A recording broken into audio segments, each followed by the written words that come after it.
নমঃ ভগবতে বাসুদেবায়। জয় শ্রীকৃষ্ণ। রাধে রাধে। আজ 5ই আগস্ট মঙ্গলবার, 2025 সাল, বাংলার 19শে শ্রাবণ।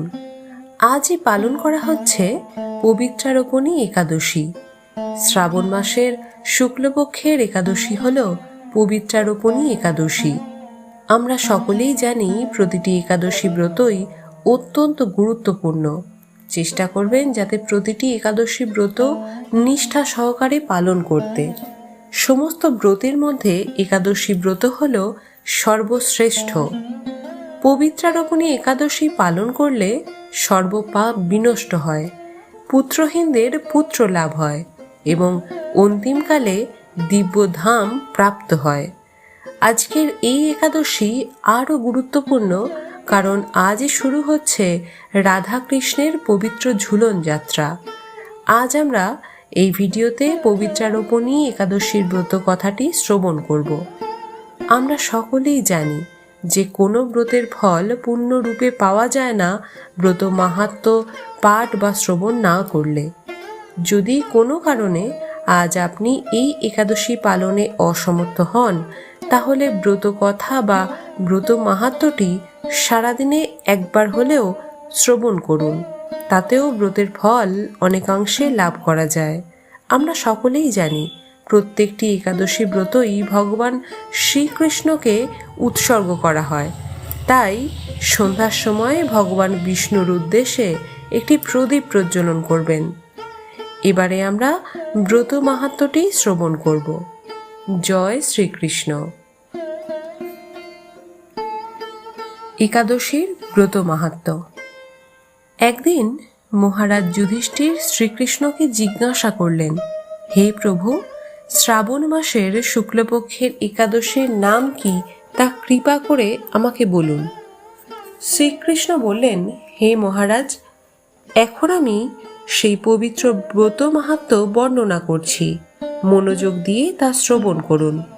যা শোনা মাত্রই বাজপেয় যজ্ঞের ফল লাভ হয়। প্রাচীনকালে দাপর যুগের শুরুতে মহিজিৎ নামে এক বিখ্যাত রাজা ছিলেন। তিনি মাহিষ্মতি নগরে রাজত্ব করতেন। কিন্তু দুঃখের বিষয় এই যে তার মনে বিন্দুমাত্র শান্তি ছিল না, কেননা তিনি ছিলেন অপুত্রক। পুত্রহীনের ইহলোকে পরলোকে কোথাও সুখ হয় না, এই রূপ চিন্তা করতে করতে বহুদিন কেটে গেল। কিন্তু তবুও পুত্রমুখ দর্শনে রাজা বঞ্চিতই রইলেন। নিজেকে অত্যন্ত দুর্ভাগা মনে করে রাজা চিন্তাগ্রস্ত হলেন। প্রজাদের সামনে গিয়ে বলতে লাগলেন, হে প্রজাবৃন্দ, তোমরা শোনো, আমি এই জন্মে কোনো পাপ কাজ করিনি, অন্যায়ভাবে আমার রাজকোষ বৃদ্ধি করিনি, ব্রাহ্মণ বা দেবতাদের সম্পদ কখনো গ্রহণ করিনি, উপরন্তু প্রজাদেরকে পুত্রের মতো পালন করেছি, ধর্ম অনুযায়ী পৃথিবী শাসন করেছি, দুষ্টদের যথানুরূপ দণ্ড দিয়েছি, সজ্জন ব্যক্তিদের যথাযোগ্য সম্মান করতেও কখনো অবহেলা করিনি। তাই হে ব্রাহ্মণগণ, এই প্রকার ধর্মপথ অবলম্বন করা সত্ত্বেও কেন আমার পুত্রমুখ দেখা হলো না তা আপনারা কৃপা করে অনুসন্ধান করুন। রাজার এই প্রকার কাতর উক্তি শ্রবণে ব্যথিত প্রজাবৃন্দ এবং পুরোহিত ব্রাহ্মণগণ রাজার মঙ্গলের জন্য গভীর বনে ত্রিকালজ্ঞ মুনি ঋষির কাছে যেতে মনস্থ করলেন। বনের মধ্যে ঋষিদের আশ্রম সকল দেখতে দেখতে তারা এক মুনির সন্ধান পেলেন। তিনি দীর্ঘায়ু, নিরোগ, নিরাহারে ঘোর তপস্যায় মগ্ন ছিলেন। সর্বশাস্ত্র বিশারদ, ধর্মতত্ত্বজ্ঞ ও ত্রিকালজ্ঞ সেই মহামুনি লোমশ নামে পরিচিত। ব্রহ্মার এক কল্প অতিবাহিত হলে মুনিবরের গায়ের একটি লোম পরিত্যক্ত হতো।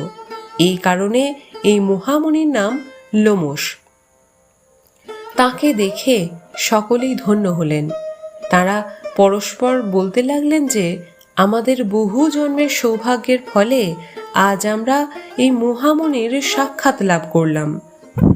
তারপর ঋষিবর তাদের সম্বোধন করে বললেন, কি কারণে আপনারা এখানে এসেছেন এবং কেনই বা আমার এত প্রশংসা করছেন তা স্পষ্ট করে বলুন। আপনাদের যাতে মঙ্গল হয় আমি নিশ্চয়ই তার চেষ্টা করব। ব্রাহ্মণেরা বললেন, হে ঋষিবর, আমরা যে উদ্দেশ্যে এখানে এসেছি আপনি তা কৃপা করে শুনুন।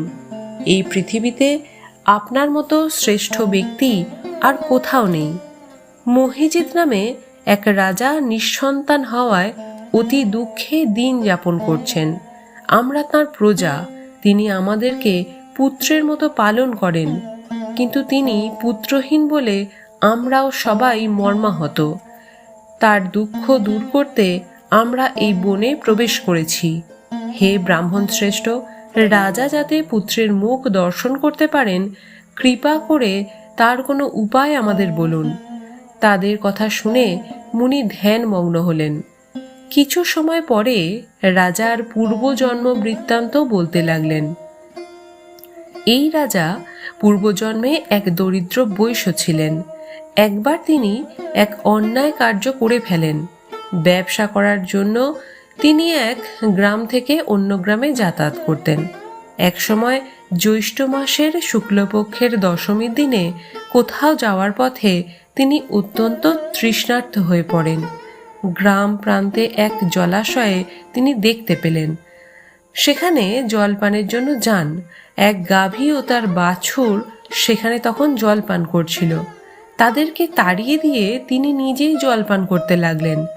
এই পাপকর্মের ফলে তিনি পুত্র সুখে বঞ্চিত হয়েছেন, কিন্তু পূর্বজন্মের কোনো পুণ্যের ফলে তিনি এই রকম নিষ্কণ্টক রাজ্য লাভ করেছেন।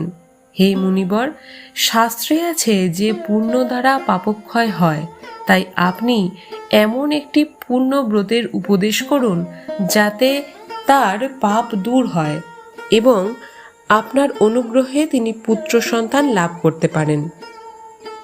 লোমশ মুনি বললেন, শ্রাবণ মাসের শুক্লপক্ষের পবিত্রারোপণী একাদশী ব্রত অভীষ্ট ফল প্রদান করে। আপনারা যথাবিধি তা পালন করুন। লোমশ মুনির উপদেশ শুনে আনন্দ চিত্তে গৃহে প্রত্যাবর্তন করে তারা রাজাকে সকল কথা জানালেন। তারপর সকলে মিলে মুনির নির্দেশ অনুযায়ী ব্রত পালন করলেন। তাদের সকলের পুণ্য ফল রাজাকে প্রদান করলেন। সেই পুণ্য প্রভাবে রাজমহিষী গর্ভবতী হলেন। উপযুক্ত সময়ে বলিষ্ঠ সর্বাঙ্গ সুন্দর এক পুত্র সন্তানের জন্মদান করলেন। ভবিষ্যোত্তর পুরাণে এই ব্রত মাহাত্ম্য বর্ণনা করা হয়েছে। এই ব্রত যিনি পাঠ বা শ্রবণ করবেন তিনি সমস্ত পাপ থেকে মুক্ত হবেন এবং পুত্র সুখ ভোগ করে অবশেষে দিব্যধাম প্রাপ্ত হবেন। জয় শ্রীকৃষ্ণ। শ্রোতা বন্ধুরা, আজকের এই ভিডিওটি এই পর্যন্তই। আজকের এই ভিডিওটি কেমন লাগলো তা কমেন্টে জানাতে ভুলবেন না। যদি ভিডিওটি ভালো লাগে তাহলে একটি লাইক করবেন এবং কমেন্টে জয় শ্রীকৃষ্ণ লিখবেন। সকলে ভালো থাকবেন, সুস্থ থাকবেন। জয় শ্রীকৃষ্ণ।